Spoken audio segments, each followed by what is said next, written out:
Welcome back, YouTube. And for those who do not know me, hello, my name is Noah, and on this channel we talk about death, true crime, haunted people, places, and things, spiritual reparations, and how you can fuck around and find out. If you are not following me on Instagram, TikTok, Facebook, please follow me now. And if you're not subscribed watching this, subscribe. Turn your notification bells on as well. Today's episode will be a little bit on the longer side because we are going over a true crime story that all of us are witnessing in real life. And I know y'all like a little longer content anyway, so I know you won't mind. But before we even dive into today's episode, I want to remind you that I only have five. When I say a couple, I mean five more spots to our trip for Bali. As many of you guys know, we are taking a lavish turn-up spiritual trip to Bali in July of 2025. We will be doing herbal medicine making, cleansings, bead making workshops. I mean, it's just a spiritual trip for the baddies. So if you are interested in joining us, please click the link down below because the spots are running out. We're at 5. We were at 25 just a couple of weeks ago. Okay. And if you already have signed up to come with us to Bali, make sure you check your email. There is a special Discord chat just for my Bali girlies and boys who are going on the trip. We are planning more excursions, more adventures, and we want your opinion. And plus, we want to get to know each other before the trip even commences. So please join the Discord if you are already going to Bali with myself and our other friends. Also, a quick reminder that I do host a live podcast every Tuesday at 5 p.m. Pacific Standard Time, 7 p.m. Central, and 8 p.m. Eastern Standard. And it's The Cause from Beyond. It is hosted by myself and Austin Alvarez and Mr. Fresh and Mr. George Carmona. And we are basically listening to your spooky, scary, cryptid stories. So make sure that you subscribe and call us if you want to tell your story as well. And if you are camera shy or phone shy, you are welcome to email me at the email down below with your creepy, paranormal, UFO story. On today's episode, we will be covering Sean Puff Daddy Diddler Combs. We have covered him. We covered the spiritual aspect. But now I would like to merge the spiritual and the true crime together because there is more information that has been made available to us than it was before. And me being the nosy that I am, just nebby as hell, I happened to purchase Kim Porter's Tell All book and I read it in an hour and a half. So we will be watching some viral TikToks, and a lot of these clips came from YouTube. I will try my damnedest to find the original creators, but there are so many people snitching on Diddy that we don't know where some of these came from, these podcast episodes, these whatever. We don't know where a lot of this stuff came from.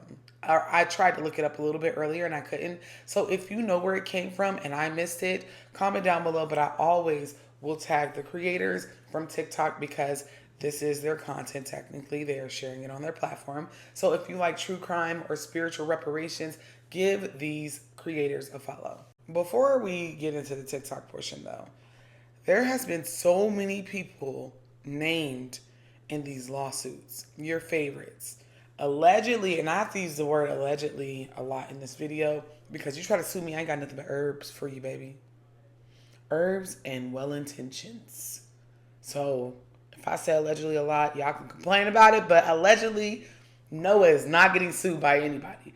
So allegedly, the likes of J-Lo, Jay-Z, Carisha, which is Young Miami, Stevie J, Kevin Hart, Rick Ross, DJ Khaled, allegedly, all allegedly again, Beyonce.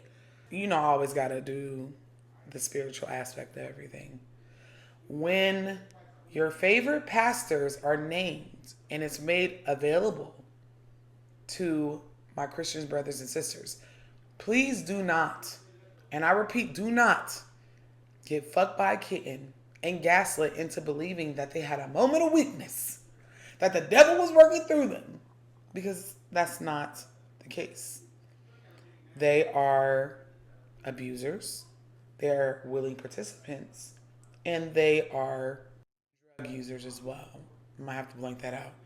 Please do not get sucked in the hole of this was a mistake.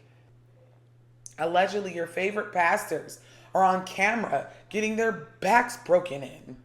And that's research. And I'm not just talking about TD Jakes allegedly. It's just so many people. And some of it is going to ruin us millennial and late 70s, early 80s babies' childhood. Okay?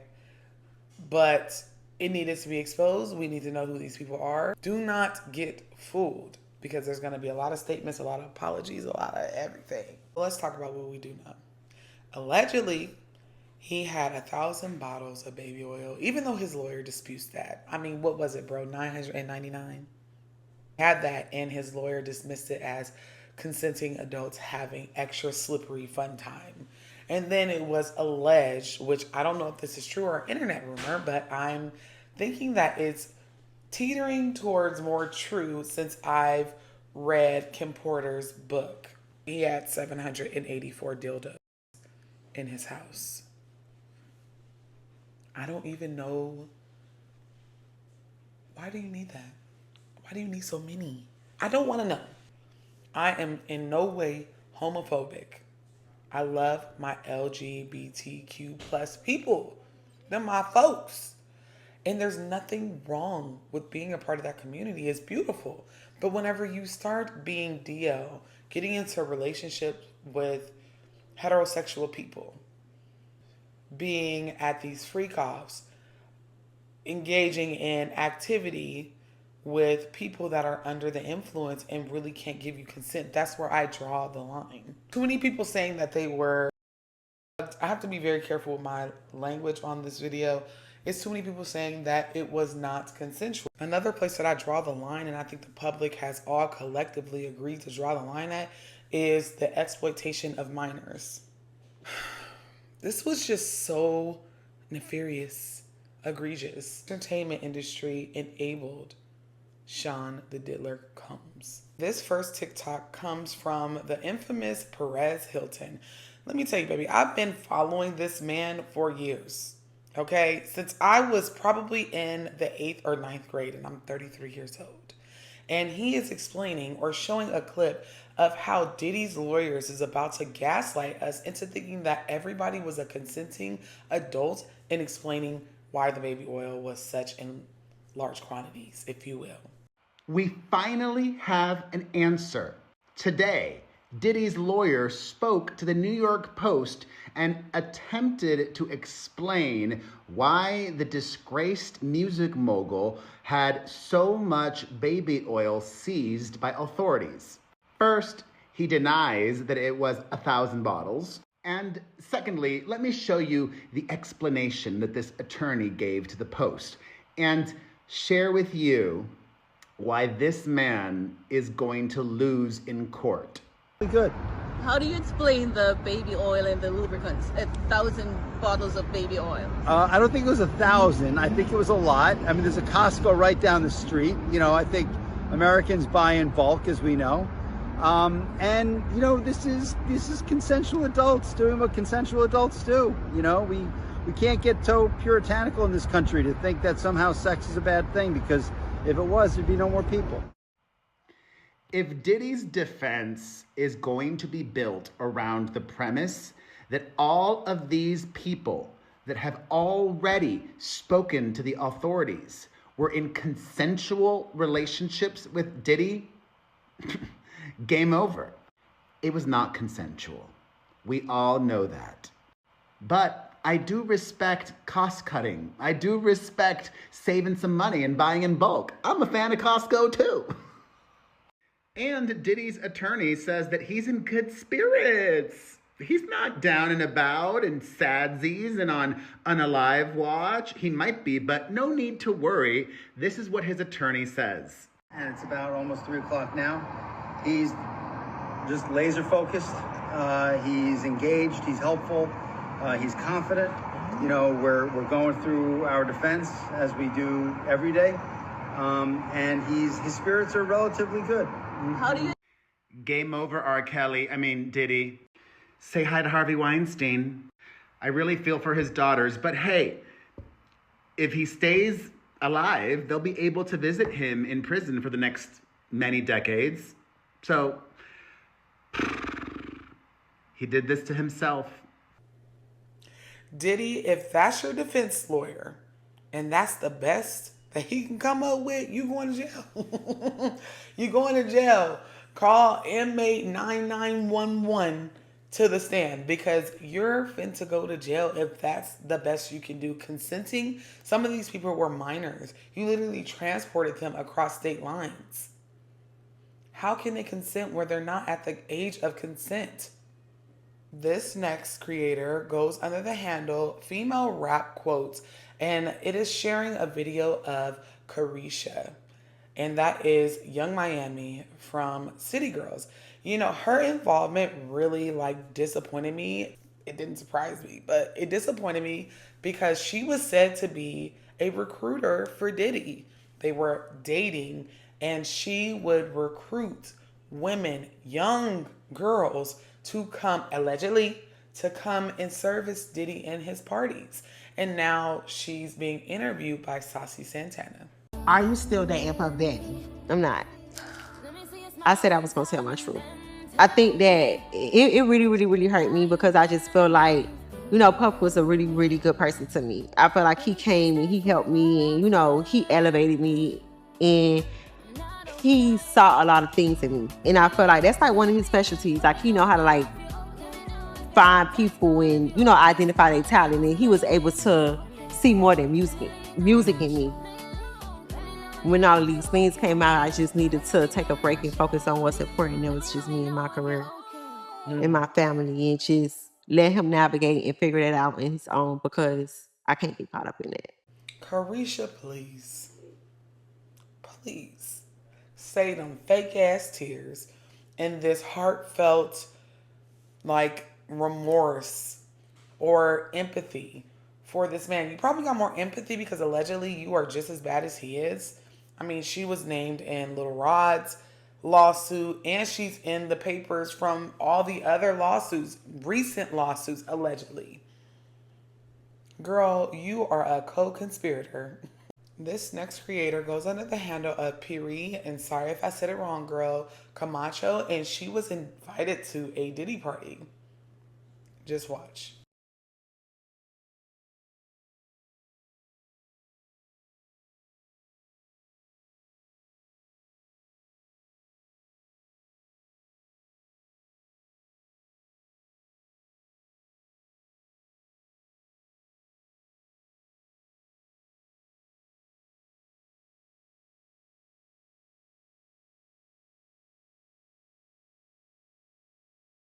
Disclaimer.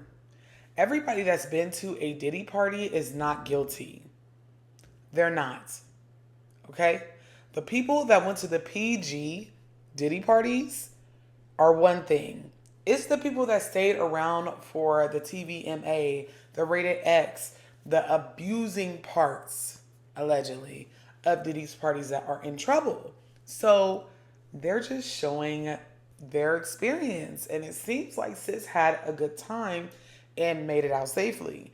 Now, one thing I did want to point out in this video is that giant bed, which we'll be looking at later, that grown-ups are jumping on. Like it's normal to have a big bed in your backyard.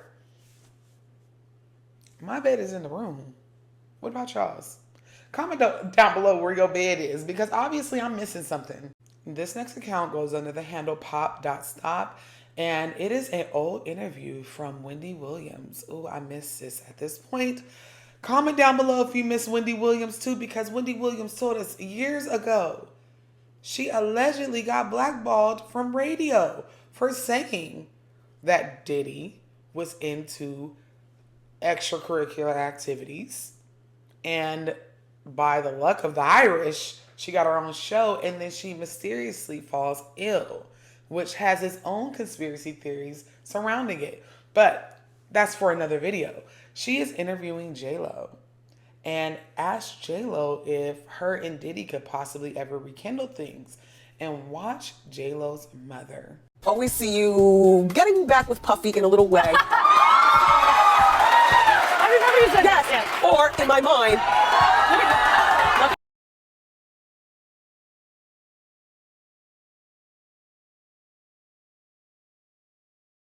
Mama was not having it, but don't let this clip for a second fool you as if J-Lo had no knowledge of how Diddy was. J-Lo already had enough controversy around her about the fact that she couldn't sing and that other artists were the fore vocals to all of her songs.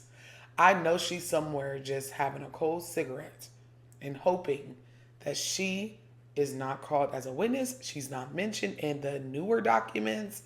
All of it.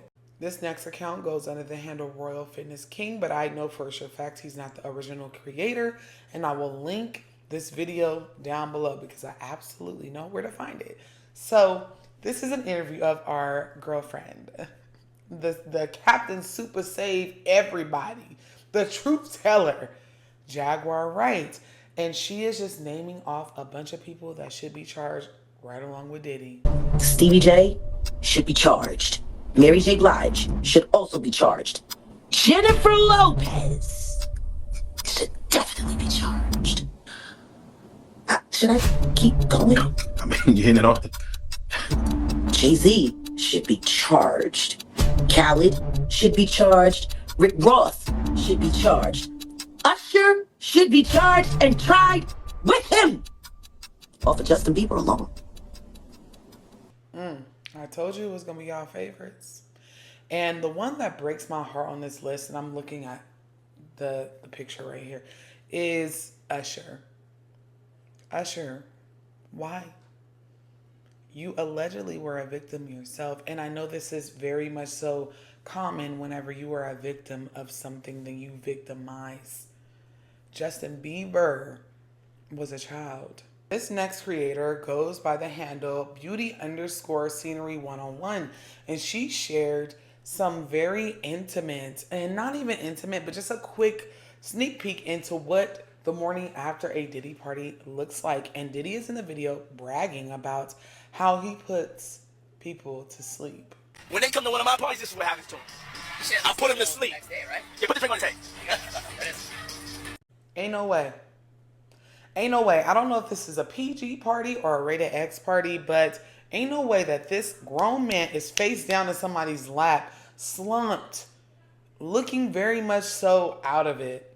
I don't know. I've never been this blackout drunk before. Maybe y'all can enlighten me, but I only seen people do this whenever it was drugs and alcohol mixed together.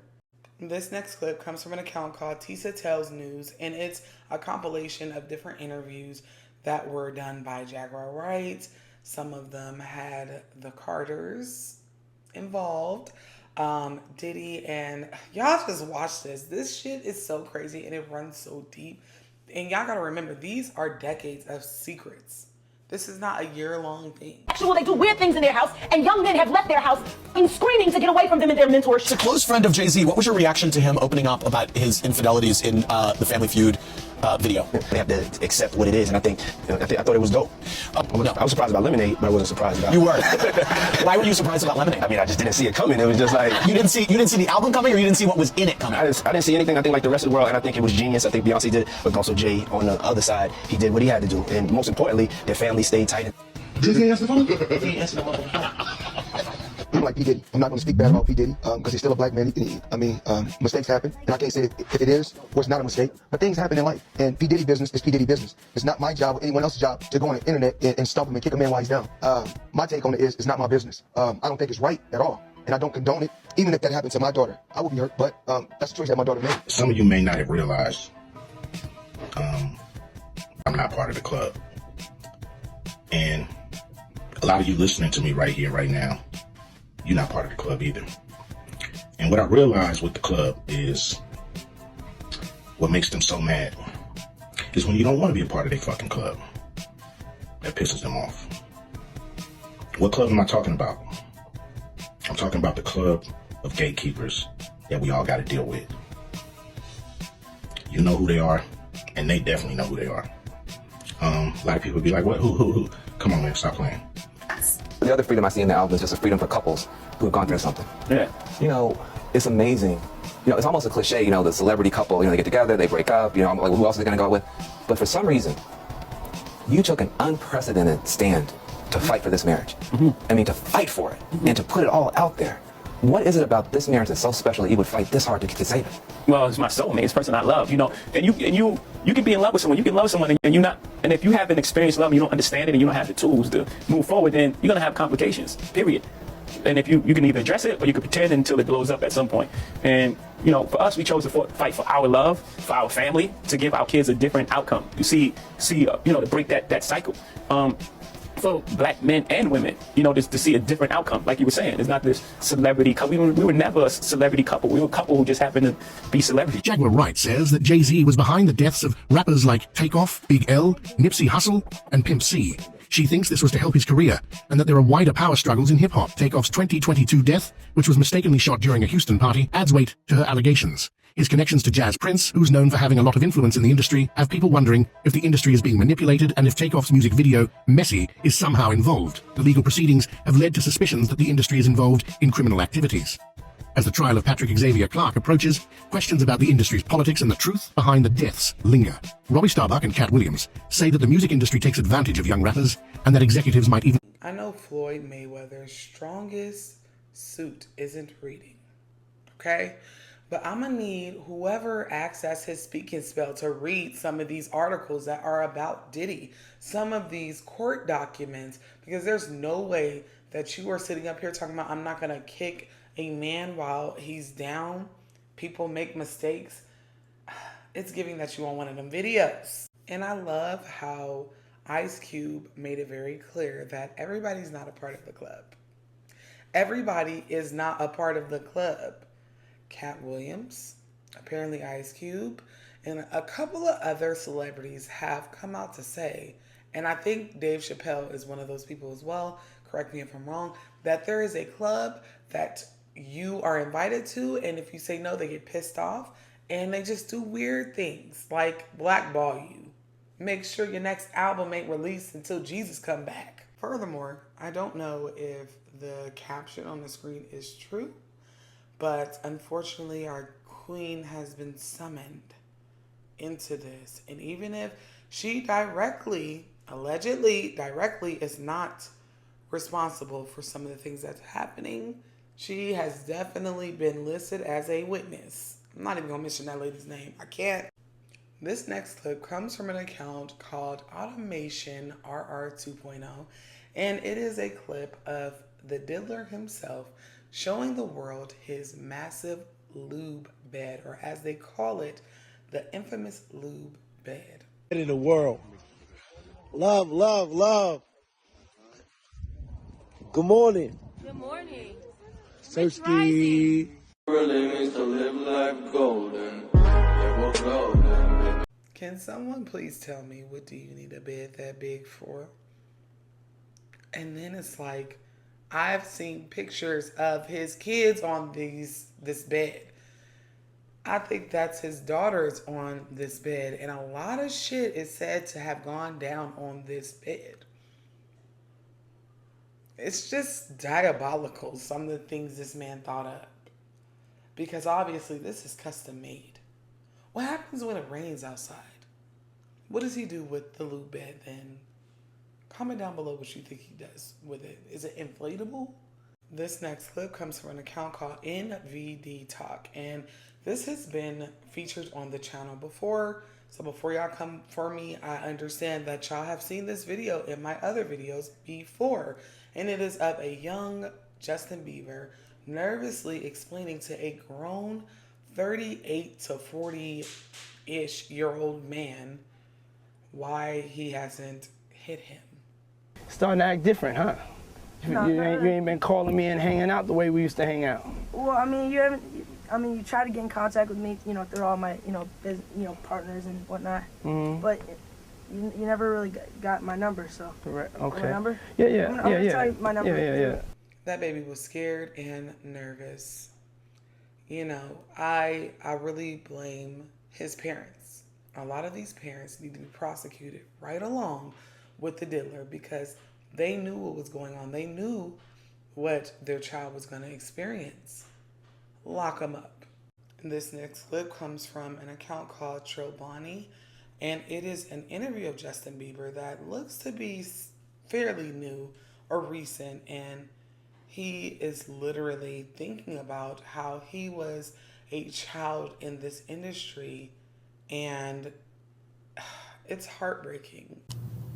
It was hard for me being that young and being in the industry and not knowing where to turn, and everyone, telling me they love me and, just turn their back on you in a second. So if she ever needs me, I'm going to be here for her. But yeah, just protecting those moments because people take for granted encounters, and I just want to protect her, I don't want her to go through anything I went through. I don't wish that upon anybody. Yeah, if she ever needs me, I'm just a call away. Do you realize how important your story is? Every time I have a conversation with someone who's been through this unique type of experience, I'm searching for some kind of truth that can help. I commend you for going there and asking the tough questions and the things that people don't want to talk about, and they don't want to go there because it's revealing and it's... Anyone that has dealt with trauma or PTSD knows this energy he's giving off. He leans over to hug himself. He's talking very low. He's in tears. And if I'm not mistaken, I can't find the rest of this interview, but if I'm not mistaken, Justin Bieber is a new dad, and I think he was talking about protecting his own child. So it is just sad the way that these people did these children. This next creator goes under the handle Ebonique Lux, and she is pointing out something very interesting because I had forgot that Diddy just had a baby less than a year ago, or maybe right at a year ago. And the girl's mama and Diddy got married all of a sudden this summer, or maybe even late spring. And here's what everybody is thinking, what's alleged. Y'all seen Diddy done married his fourth baby mama out of no fucking where? Out of no fucking where. So apparently then her baby is Love. She got the cute little baby named Love. So apparently they went out to Hawaii for the baby birthday or whatever, and somehow they got married. And she tried to say, oh, they're the best of friends. They have such a great relationship right now after all this shit happened. But me being me and thinking like I be thinking, no, baby, he's trying to marry you so you cannot testify against him in court, because apparently word on the street is, I ain't say this, y'all ain't hear this from me, but word on the street is that this girl right here, Miss Dana Tran, is the one who set up Kim Porter's house, because Miss Dana Tran is in cybersecurity. So she can her own little coins now, but she's still wrapped around this goddamn man. So she supposedly, like I said, y'all ain't hear this from me. Y'all heard this from somebody else. She went to Kim Porter's house, and she's the one who bugged Kim Porter's house. All her computers, laptops, everything like that. Her house, she put the cameras and wires and all that shit in there. She's the one who did that shit to Kim Porter. And then for her to be up there, sitting up there, I guess she basically the only one still supporting him right now. But for her to still be up there supporting him right now, even though you have a child with him, even though you have a daughter with him, this could happen to her. This can happen to her. She is not exempt. For you to still be supporting him after all the videos that came out, the videos of what he did to Cassie, and all these other allegations. And I hope y'all seen them other allegations about on the yacht with him and the little one that looked like him on the yacht, what they did to that lady. Now, that hasn't been confirmed or not yet, but I just feel like, nigga, you did it before. Why wouldn't you do it again?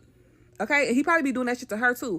And for her, like I said, for her to still be supporting him and have a daughter, I can't respect that shit, because what are you gonna do if your daughter grows up and this happens to her? What are you gonna do if your daughter grows up and she's 23 in a relationship with an abusive man, and you see a video of your daughter being stomped, kicked, punched, dragged through a hallway?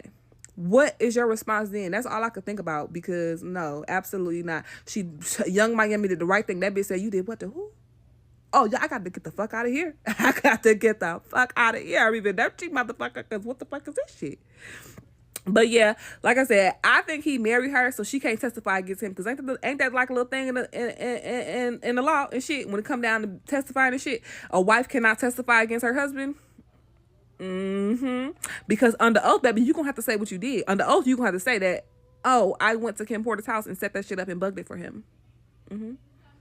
And y'all, that's just what we know. That's just what we know she did for him. She could have did this shit to everybody for him. You know how everybody be saying, if you don't hung out with Diddy, it's a video on you. She could have been doing this shit to everybody, so everybody better watch their motherfucking back. That's because I truly believe, allegedly, she was in those freak offs. I do believe that she helped in some sort of way with Kim Porter's house being bugged, allegedly. It's just a lot of things, because what would make you marry this man? This just goes to show the manipulation and the gullibleness and carelessness of these women and men that were dealing with the dealer. This next video comes from an account called Clips Ahoy, and it is of Gene snitching and giving us the tea. And he is recalling a time that Diddy was fighting Kim Porter, allegedly, and Kim Porter took a corkscrew and slit right up in here, if you catch my drift. Just watch the clip. This photo, right? Check out this photo with Diddy with a medical wrapper on his wrist. What's this after the fight he had with Kim Porter? Yeah, that's the same time, man. Same hand, right hand. If you look at it, it's on his right wrist, right up in there. Kim hit like it almost severed the artery. He was bleeding like crazy. And but for the people that don't know the story, right? Let the people know what led to, Kim Porter slashing Puffy wrist with a corkscrew. Right. I see Kim. She's in distress. And you could tell that by her arms being folded, she was like, if I'm describing it, she was in distress herself, whereas that she could have been in pain, she could have been hurting, because I did see a bruise on her face, and I seen bruises on her arm. I seen bruises on her arm and on her hand. And then Puff was sitting in the chair, and with the thing wrapped around his arm, telling Kim that this is how I make my living. You could what you call my living. You could mess up my whole living. He was trying to make her feel bad. So I was like, what the F is happening? So I'm just listening to the dialogue between them two. And he's sitting up there blaming her. And then she was like, yo, I told you to stop. And then she wouldn't say it. She said, I told you to stop. You wouldn't stop. So then the nurses came in there. He had to have, some kind of surgery and everything like that. And that was it. It was from them fighting. Kim said, because I asked her, Kim said that he wouldn't stop hitting me, and I grabbed the corkscrew and made a mistake and caught him on the wrist. It's a hell of a mistake, Kim. Because I heard him, and I'm giving you this, Aubrey. He stood up there and he said in front of a lot of people, we were in the studio, and I said something to him and walked out the studio. He said, yo,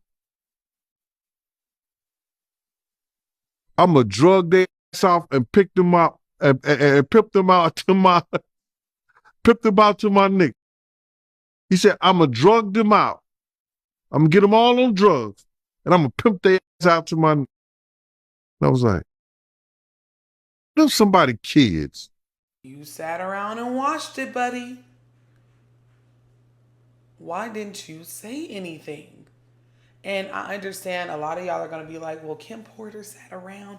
Kim Porter went and listen, as someone who read the book and has done 2 deep dives on P. Diddy, I will honestly say that this woman tried to leave more than once, and he could not let her go. It was like he controlled her. He felt like he owned her. Even allegedly being responsible for Kim's new boyfriend at the time's death. Do y'all understand the type of man and the type of power this man had in the 90s and 2000s?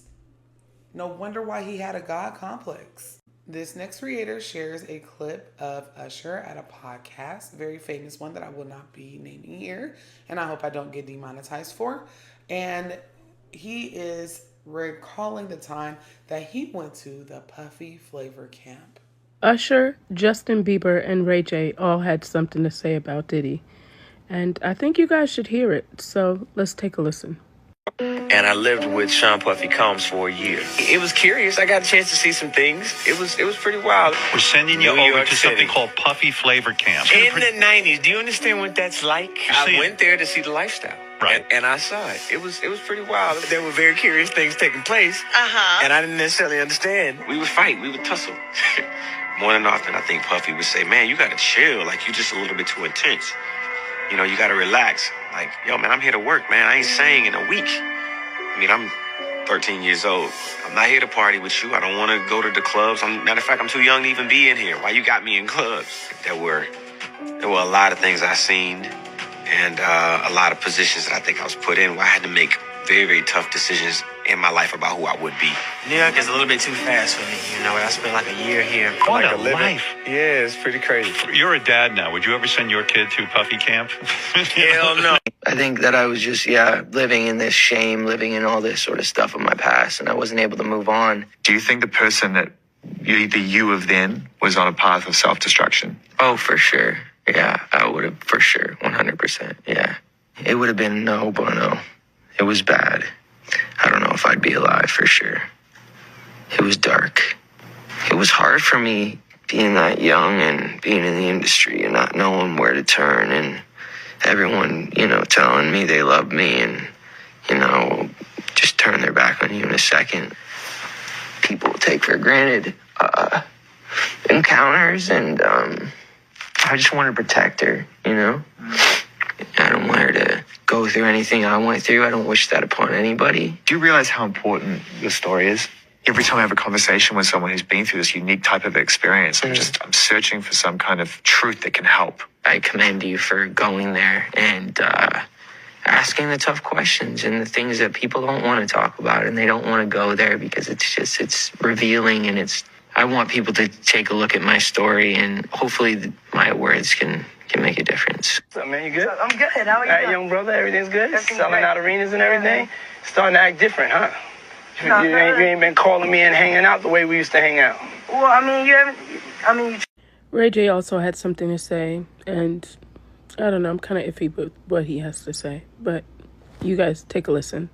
For all the guys and the women who have always wanted to be around Diddy, have you noticed that nobody from his real inner circle has been out there? I mean, saying that they believe in him or that they don't believe in him, whatever it is, they're not coming out. Ray J has known Diddy most of his life. He considers him a mentor as well as one of his closest friends. What do you want people to know about how these allegations hit you? Had you ever thought you would hear this about the man? I didn't. And I think it's a different time in this game. And, when you look at our mentors and the people that have kind of shaped this culture, Stop lying. It's important to acknowledge the mistakes that they've made. And we have to hold everybody accountable for what they've done. But I don't think this is a time to tear anybody down, right? Instead, it's a time for this industry and everybody that's going through this and seeing this to learn from the mistakes and create a roadmap for the future of the industry together, right? In unity. I think that's the next plan that I think needs to be put in play. And with all the allegations and everything that's been going on, it is definitely shaking this industry up. So the importance of unity right now, I think, is the key to a positive future. Now, this is alleged, but I think Ray J's lying. Everybody knew what was going on.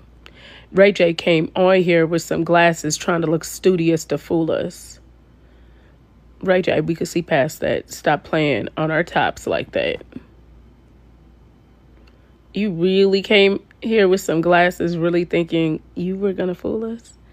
Ray J, you've been in the industry too long to tell us that you don't know anything. You had no idea. Come on now. But aside from that, I feel like this should be an example of to really protect your kids. in these adult spaces, because truly, you know, the industry is an adult space, and I feel like if your kids are going to be in it, you need to protect them at all costs, and no amount of money is ever worth it. Because it's sad to see, you know, 13. Usher was 13 and exposed to some stuff.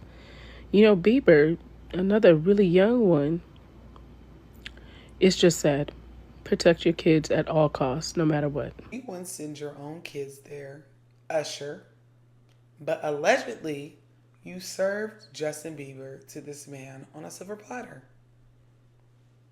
Make it make sense. And then, Ray J, please. You know what that sounds like to me? It sounds like everybody that was there partying with me doing illicit drugs, everyone that was with underage children that were trafficked, everyone that served bottles of spiked champagne.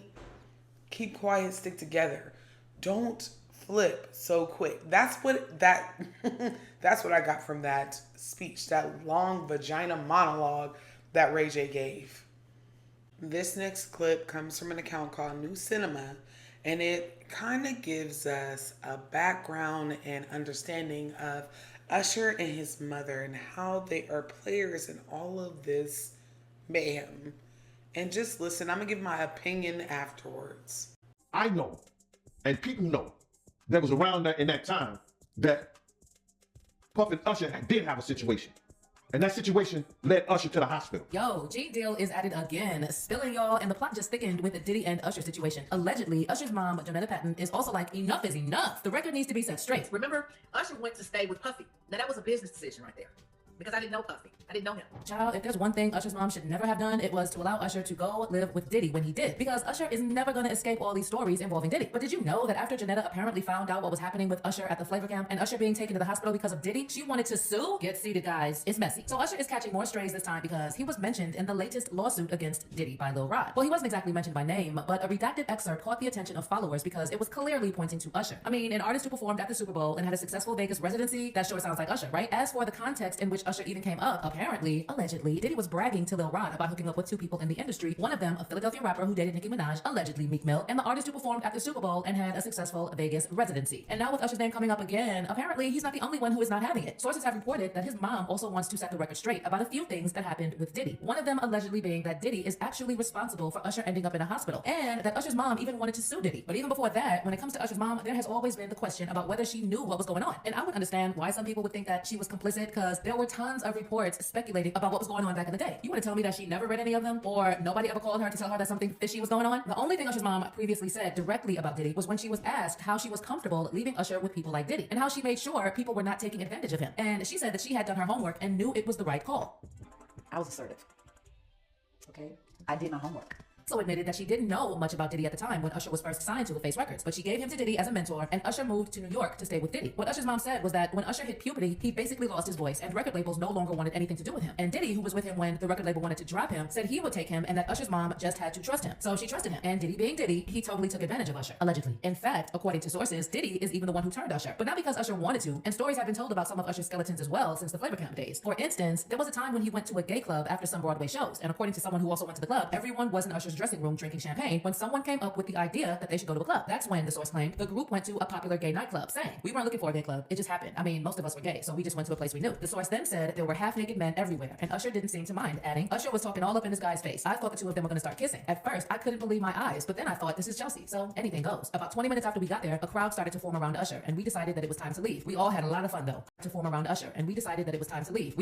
of fun, though. I know he did. When it comes to the skeletons, Usher was also accused of spreading an STI by two women and a man. There's a woman named Quantasia Sharpton, along with a Jane Doe and John Doe, who sued Usher, claiming they all hooked up with Usher, and they all said he risked their health by not telling them about his alleged diagnosis, and were seeking unspecified damages. Of course, there's also the John Doe who claimed he spent the night with Usher at a Koreatown spa in Los Angeles, and also got infected. Maybe these lawsuits were swept under the rug, and there were even reports that Usher paid $1 million for it to go away. And the rumor mill is saying that this is the same diagnosis that landed Usher in a hospital courtesy of Diddy, and it's that incident that apparently pushed Usher's mom to sue. But there are people who still say, to date, that they don't believe that Usher's mom didn't know what was going on before that incident. coincidence. Well, when Usher was asked by Howard Stern whether his parents were okay with whatever was happening at the Puffy Flavor Camp, he said they had no idea what was going on. Blige, they know nothing about this. This allegation is also supported by the report that people who were working on Kim Porter's book before Diddy stopped it from hitting the shelves again said that Usher's mom confronted Diddy when she found out about what was happening and wanted to sue. Honey, what I'm having a hard time understanding is what happened with the lawsuit. Was Usher's mom paid off? Was she threatened? And why is it that this issue was coming up after Usher has been named in the latest lawsuit? Is it that she finally feels compelled to say what happened? Or is she no longer afraid of Diddy because he does not have the power he had all those years ago? Well, in light of the lawsuit Lil Rod filed, Gene Deal has confirmed that there was indeed a situation that ended up with Usher in the hospital. Baby, as far as Jane is concerned, Usher had no business singing praises about Diddy when he did his interview on Club Shay Shay because they both know what Diddy did to him. Now I'm telling that because you're taking up for somebody that you know and a lot of more people know didn't do you right when you was at Diddy camp. I don't know, guys. These days, I also have to sit and imagine how Gene sat around and watched a lot of what Diddy was doing and didn't do anything to stop it. If you ask me, he gives some pretty specific details in a lot of his videos, and I believe he mostly tells the truth. But he just watched it all happen without ever intervening. I mean, shouldn't he have gone to the police as this stuff was happening or something? It's 20, 30 years later, and now he wants to tell all? Anyway, I'm not here to talk too much about Gene Deal. I just thought he needed to be checked for being kind of complicit, because from the way he has been talking for years, this is not someone who has ever been scared of Diddy. Okay, as far as Usher is concerned, maybe he will one day speak his truth about what really happened when he was at the Flavor Camp. He already said during his interview with Howard Stern that the things he saw were out of this world, and that as an adult, he would never allow his child to go to that camp. He has also said that when the time is right, he will include the details in a book someday. So maybe he just needs a little more time and a little more grace. As for his mother, as much as it has been reported that she's livid about Usher's name being brought up again, there are still questions about what role she played in Usher being taken advantage of by Diddy. Do you think she was complicit, or do you think she was too scared of Diddy to do anything about it? Is it possible that she never knew what was happening until Usher went to the hospital? And if so, why did she still leave? Usher's mother is not a victim. And now that allegedly Usher is on the same time as Diddy, neither is he. Charge them all. Because she knew what was going on. And that little hospitalization, allegedly, that Usher suffered as a teenager was because his bottom part was torn down. Y'all catch what I'm saying? That's what the allegations are, allegedly. And you mean to tell me in the mid-90s with no internet, and I'm pretty sure P. Diddy, Puff Daddy at the time, was not in the phone book. You did your research. You knew. You knew. And even if you didn't know in the beginning, you knew in the middle that something was going on with your child that wasn't normal. These last TikToks come from a user named Khadijah, and she is just the right type of nosy. She is reposting some of the most damning alleged evidence against P. Diddy. Jaguar Wright told us that Diddy learned everything from Clive Davis. Jaguar Wright has explained how much of a monster Clive Davis is, and she constantly says that Diddy learned everything from him. Jaguar Wright claimed that Clive Davis had something to do with Whitney Houston's unaliving because she was getting ready to leave Clive Davis's record label because she realized she was missing a whole bunch of money. And a lot of people thought it was terrible when Clive Davis continued to party even though Whitney Houston had just died in the same hotel. And then to add that with even more mystery, it was super weird when Whitney Houston gave this note to Brandy the night before she passed away. And honestly, I want to know what that note says more than anything, honestly, in the world. And then after Whitney Houston passed away, Bobby Brown's sister started saying that Whitney's death was no accident and saying that Bobby Christina was not safe. Whitney Houston's body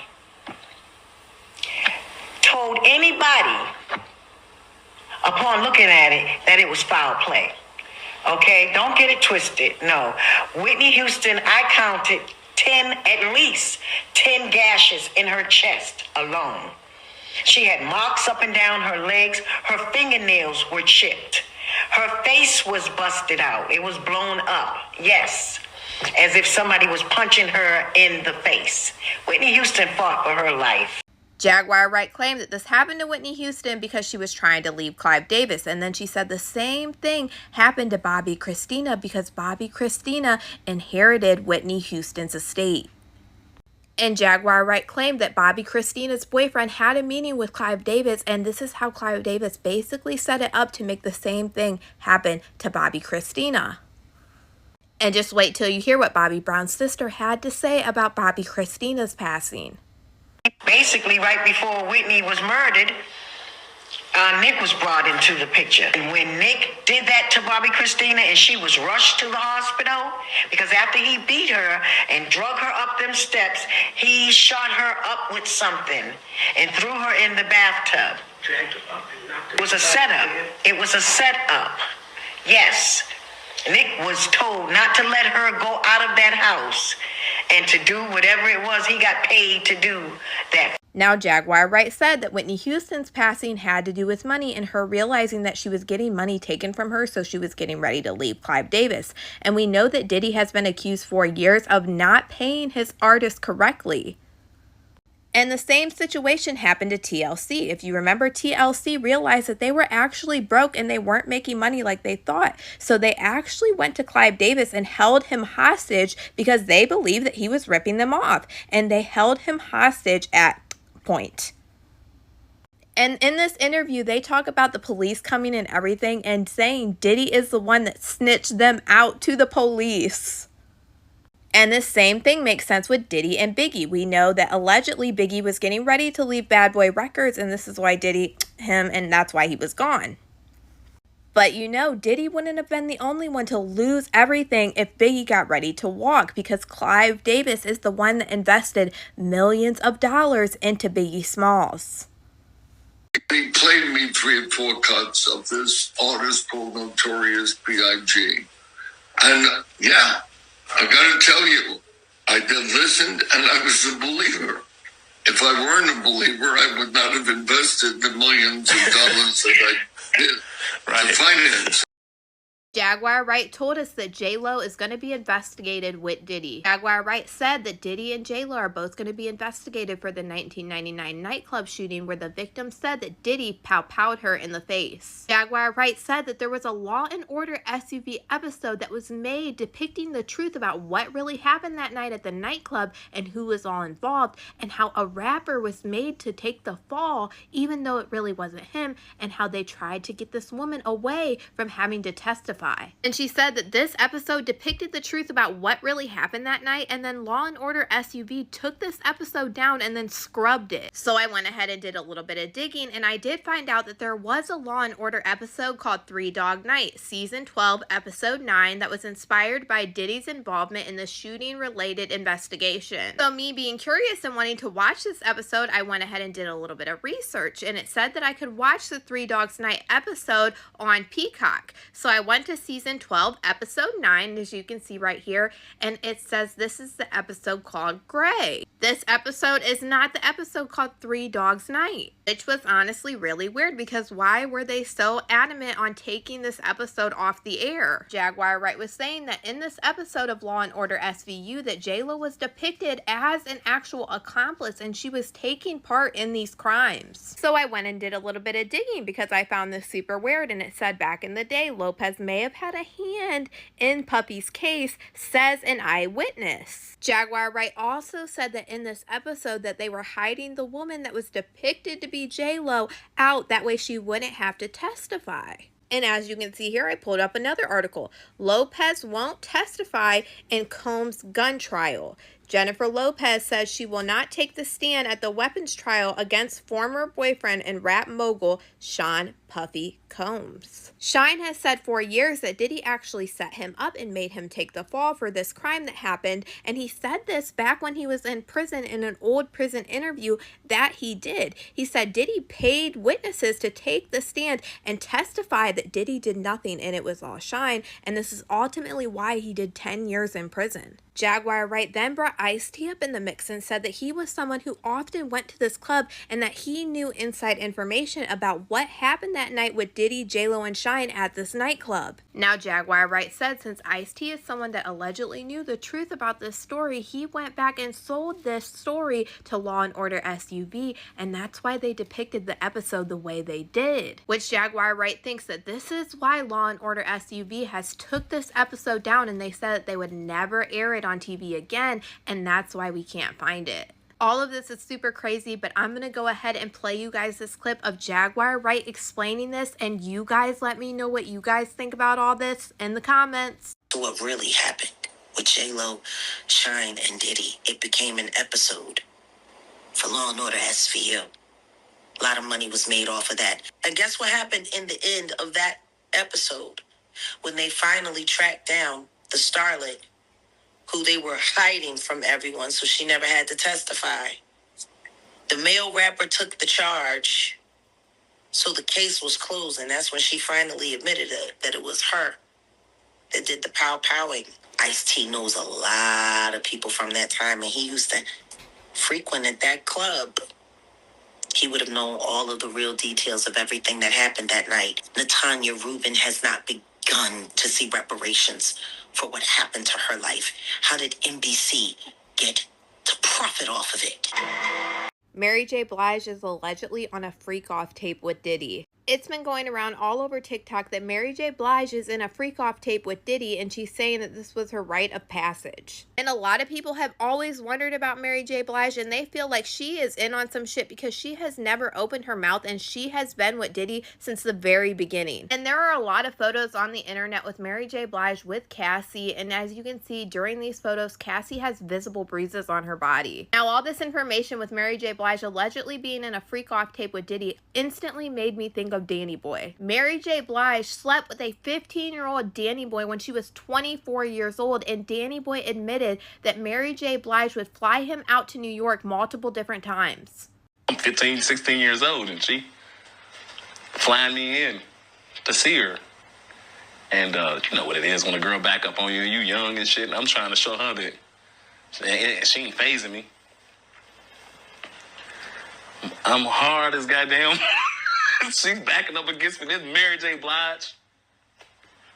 And quite naturally got me, you know, I don't even know if you're supposed to say you had sex with people on camera. I had an opportunity to go out to New York and visit her a couple more times. And then after all of this information started coming out that Mary J. Blige is allegedly in this freak-off tape with Diddy, I started thinking about the time that Danny Boy said when he was a teenager he had relationships with men that were in the closet that were singers and producers in the industry. And Danny Boy was asked when he said this, was this somebody at Death Row? Because at the time he was with Death Row, and he said, hell no. This is something that he knew to keep about himself in the closet because you could never let Suge find out about this, and it was nobody like that inside Death Row. So this really has me thinking, did Mary J. Blige and Diddy do a freak off with Danny Boy? Is this who Danny Boy is talking about? I mean, he admitted to sleeping with Mary J. Blige when he was 15 years old and said that Mary J. Blige flew him to New York multiple different times,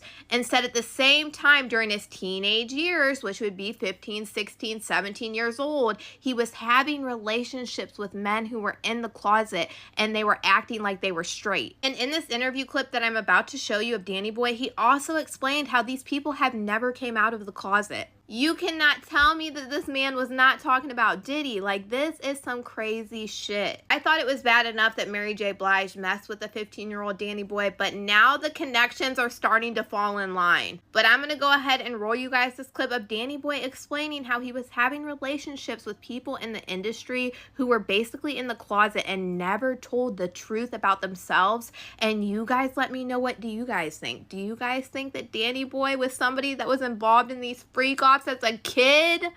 In my teen years, you know, I did some things with, you know, between me and the homies, you know, and it would be considered gay. But those guys are straight guys now, and in the relationships, so they say. I mean, but they're in relationships now, so I'm the only one that kind of came out. Was some of these individuals that you was messing around with, you know, around that time when you was on death row, was they in the industry? Yeah. I thought you was going to say, was they on death row?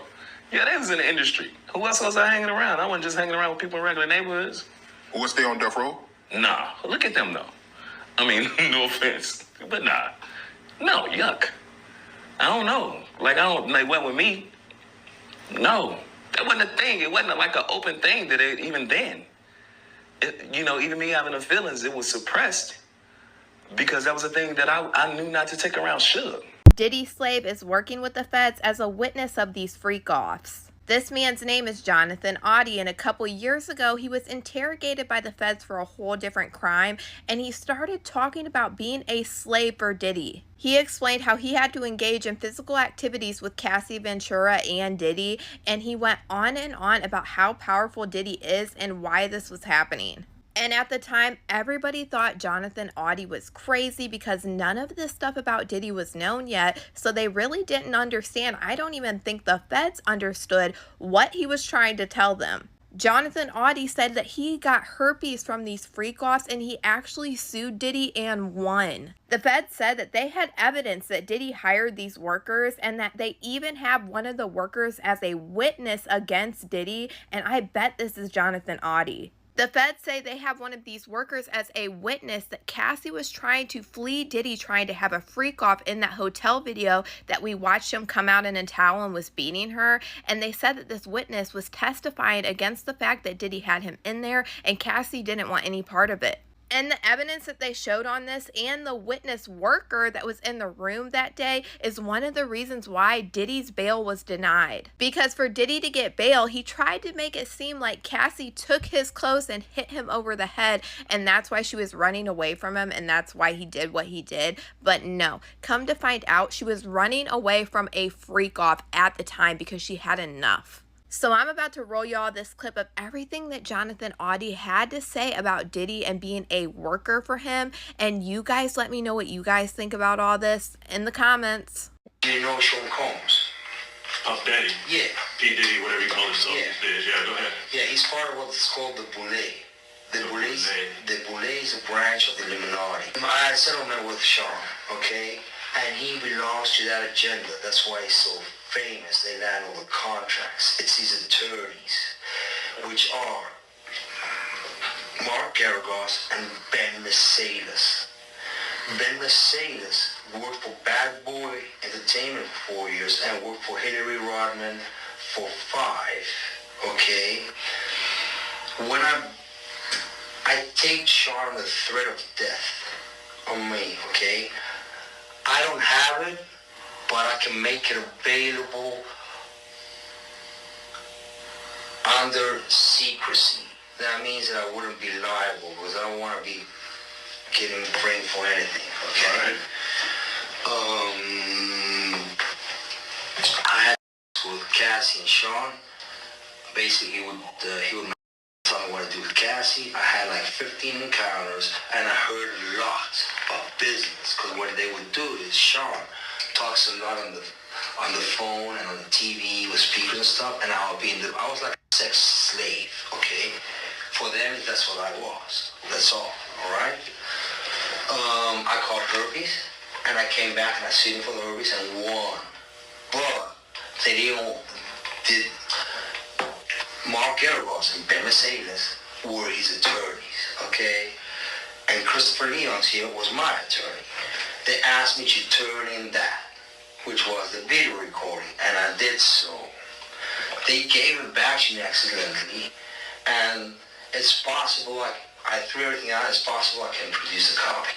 Gotcha. It's possible, I'm not sure. The feds are comparing Diddy to Jeffrey Epstein. One of the Homeland Security agents who raided Diddy's home in Florida claimed that the music mogul had rooms that were dedicated to physical pleasure with cameras all around. If you were in one of those parties, you were being recorded from every possible angle, including angles that you wouldn't have known about. The Homeland Security agent detailed that there was toys, gear, hidden cameras, and lingerie. The indictment alleged that some of Diddy's victims might have still been underage, and they were coerced into these freak-off sessions with male prostitutes. This federal source told the Post that Diddy would sometimes just watch this session from another room. He was able to watch the action remotely on his phone, cast it onto TVs in other parts of the house. He didn't have to be in the room when it was happening, although he frequently was. We have evidence that these women didn't feel like they were free to go, the officer said. There is video evidence that some of the girls are clearly out of it while these men are doing this to them. This is absolutely crazy because we know how bad Jeffrey Epstein was. So the fact that Homeland Security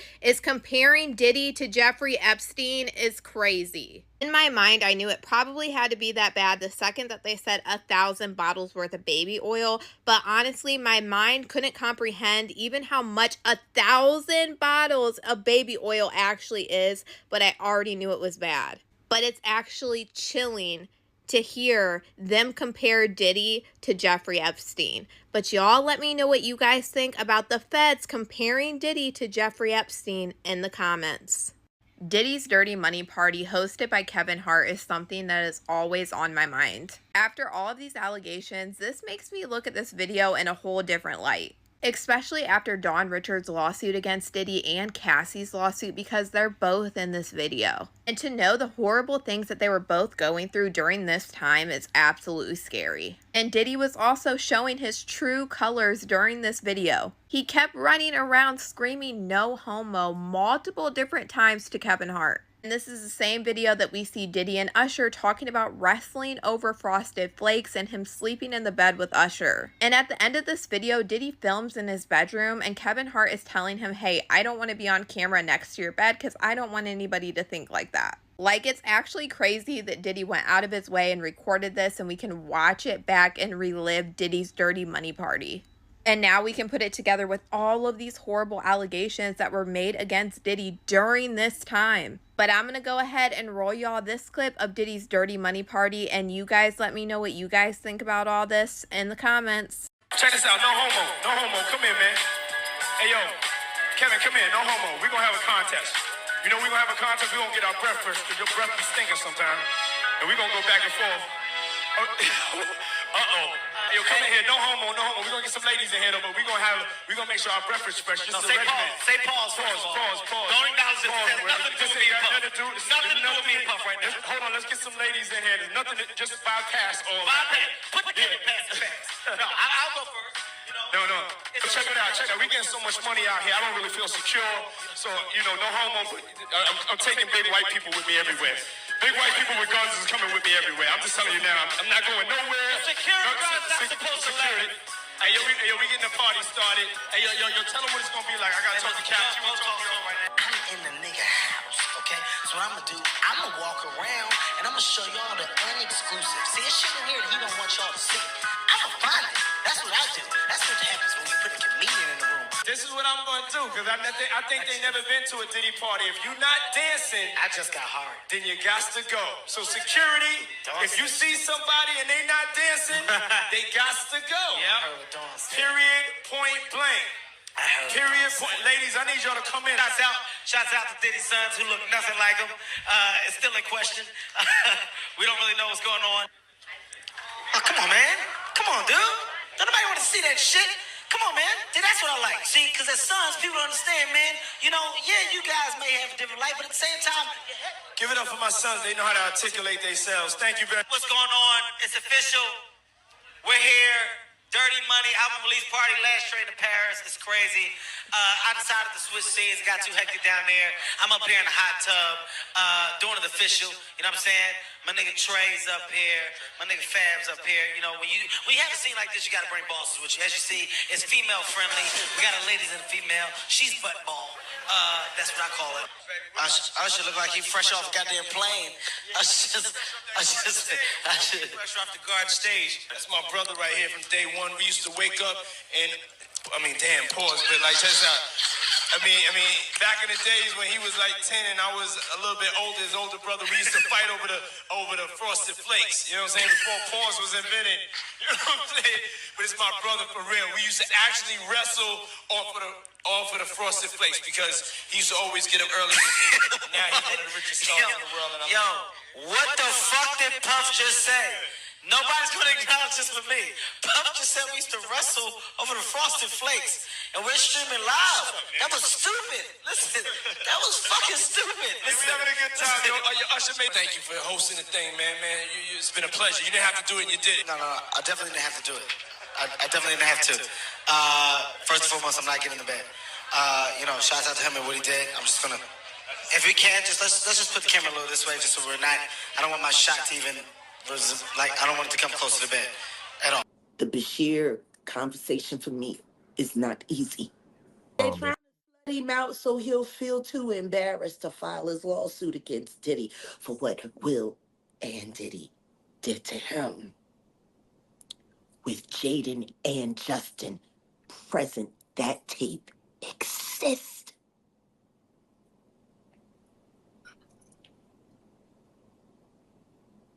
Okay. I really hope none of that baby oil was used on those kids. That would just be in bad taste. Baby oil on babies. You can't say that the flavor camp was sponsored by Johnson & Johnson. You just come on. Come on. Starting to sound that way, ain't it? I came to Belial, and I asked Belial to help me save the kids, and all he was worried about was his fucking book. Oh yeah, no, definitely. Don't nobody Definitely. care about these kids. Don't nobody care about these kids.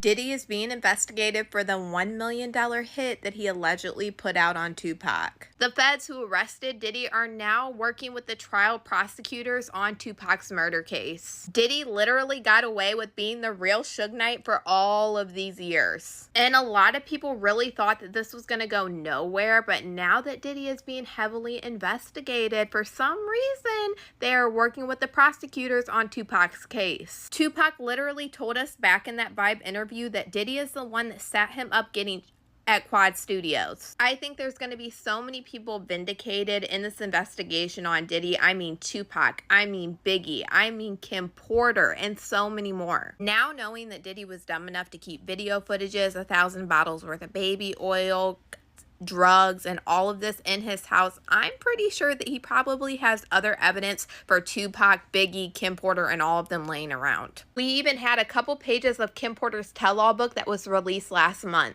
and it explained some horrifying details of what she had to go through with Diddy. And now all of these Diddy victims are on their way to get justice. And it seems like they are already on a roll, starting with Tupac's trial, because we know that this is already ongoing. But you guys let me know what you guys think about the feds starting to investigate Diddy on Tupac's murder in the comments. There is an old commercial that is showing a Diddy party, and all of these celebrities on there are talking about Diddy's freak-off parties. This commercial is absolutely crazy, and you cannot tell me that all of these people in Hollywood haven't known, just like Cat Williams said, about Diddy parties. Derek Jeter is the first one to start talking about Diddy's parties in this commercial, and look under his name, it says The Art of Swinging. He goes on to explain how Diddy had a party for 5 days in a row on his private jet called Air Diddy, and he honestly doesn't see how he did that. You also have other celebrities in this commercial talking about Diddy parties. One of them is Nicole Richie, and it says next to her name that she had been to 4,500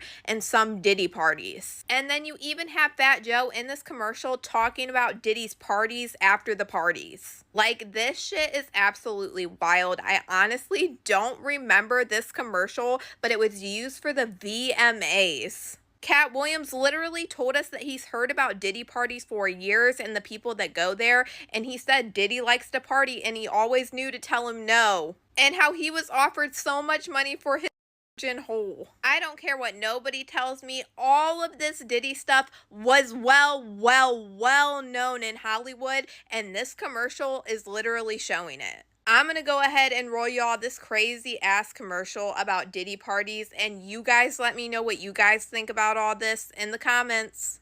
For the next 53 seconds, we'll take an in-depth look inside Diddy parties. Diddy once threw a party on a jet flying around the world. Now, it started on a Tuesday and somehow ended on the previous Sunday. I don't know how he did that. Now that I'm engaged, I've decided to slow down a little. 3 Diddy parties a week. Maybe 4. Not including the weekends. Well, I remember one day we went to this Diddy party. Well, what happened? Lil Jon forgot his pimp cup. Yep. D-Rock went to Diddy and asked if he had a pimp cup Lil Jon can borrow. And he had a whole bunch of pimp cups. He had a pimp set.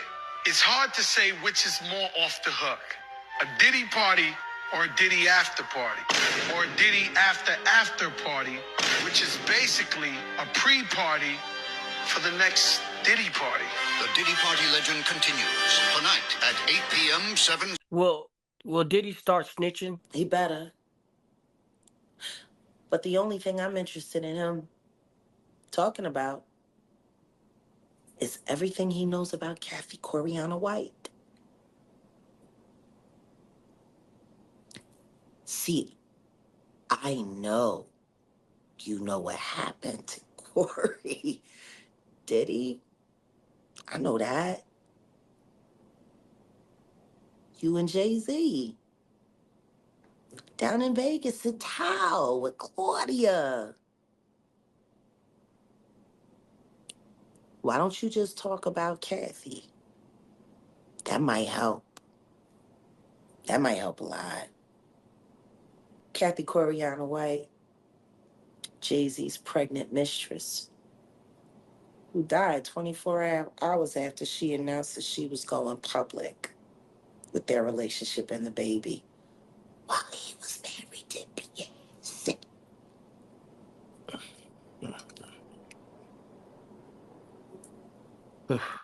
Now, Was Jack, it an aneurysm, Diddy? Or are you the one who paid the same coroner that you...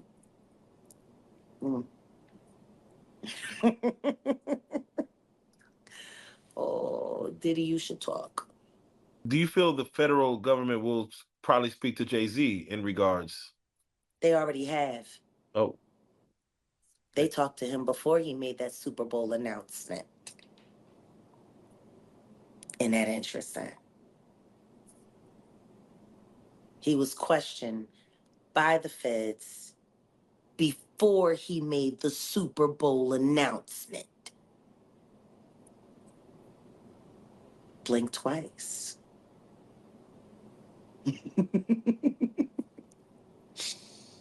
Oh, this about to get fun for me. so what are your thoughts on all the his celebrity friends that denounced those allegations and were like, "This is false," and they were saying, Liars. "Yeah, should they speak up now? Should they speak up now?" I think it's getting a little too late for those who are complicit. For the people that have been denying it, you know what? Let's not be coy. I am Jaguar. So let's just keep it a buck. Let's keep it a bean.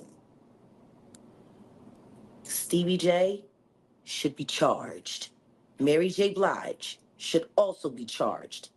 Jennifer Lopez should definitely be charged.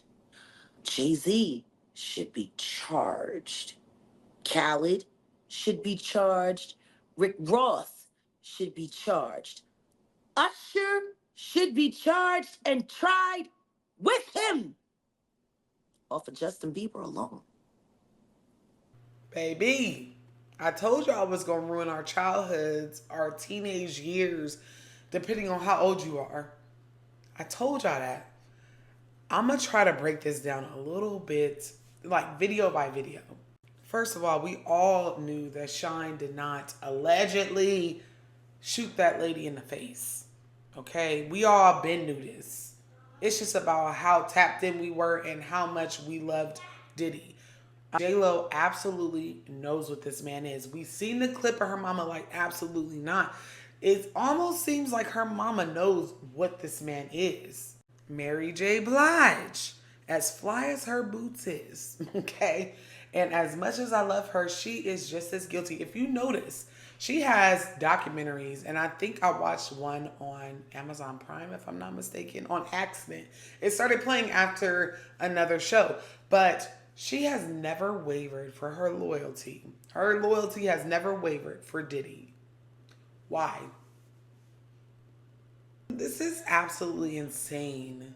Homeland Security should absolutely compare this man to Epstein, if not worse.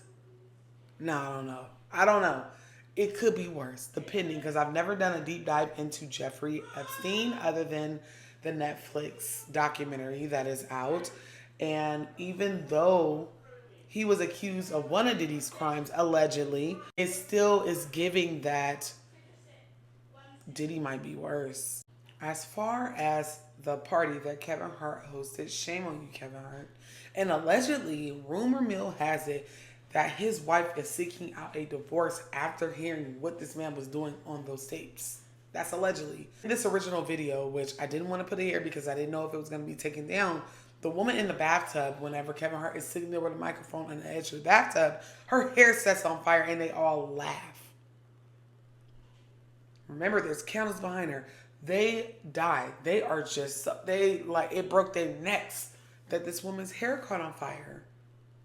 No aid, no empathy, no sympathy. Baby, throw them boys in jail.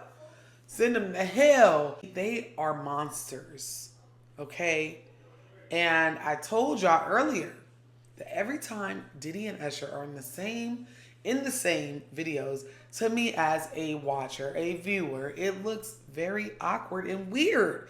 And Diddy always got to say something that's weird. What do you mean that he was 10 years old and y'all was wrestling over Frosted Flakes? Even Kevin Hart was like, shut up. What are you talking about? You talking too much. You finna blow the cover. And I honestly feel bad for Bashir Gray. Okay? Because this is not the first, second, or third time we've heard weird allegations against Will Smith and his wife. But if y'all go to Bashir Gray's Twitter, it is, I can't say it here on YouTube. Let's just say that he has started partaking in very much so OF content and he doesn't even care. And allegedly, to add the fucking cherry on top of an already shit cake, he is accused of ordering the execution of Tupac and Biggie. Let's keep it real. This is allegedly. Keefy D has been telling the feds for years that he did it. He unalived Tupac. And it was at the direction of Diddy. Now they're just now looking into it because this man is in jail for a bunch of other egregious crimes. It's like, it never ends. Like, it was hard for me to deep dive in this again. I had to take a break off the internet because I have to think about my mental health. I am a mother. I'm a mother. And I am just shocked and disgusted and sad over some of the allegations.